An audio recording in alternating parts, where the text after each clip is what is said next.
Thanks for joining us. There may be more places to get a COVID vaccine these days, but the supply at each one isn't necessarily high. We found today some vaccinators haven't gotten any of the shots they've requested. Amanda Quintana shows us the struggle.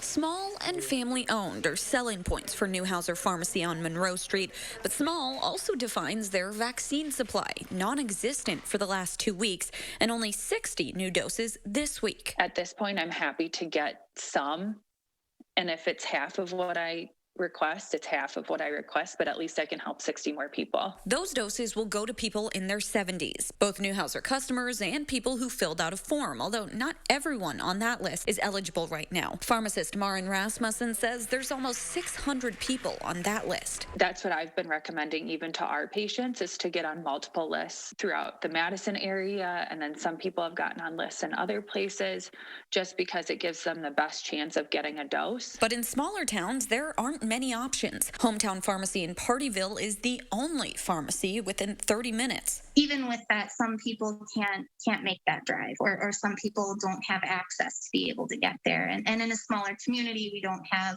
necessarily the Ubers and the ride shares that bigger communities do. But Hometown hasn't gotten any vaccine. Morgan Deacon requesting the minimum 50 doses, but the state denies it every week. We do understand that there is a shortage of vaccine in the state right now, and not every request gets an answer. But we do think that we could provide a lot of good here and could potentially scale up. And they have their own list of 600 people who want a vaccine, many of them still healthcare workers who haven't gotten a chance. At Newhouser, they're prepared to do 30 vaccines both Tuesday and Wednesday. Hopefully small steps toward a bigger supply soon. When I call people and say, hey, we have a dose available for you, do you want to come in next week and get it? There's pure joy that I hear in people's voices. Amanda Quintana, News 3 Now.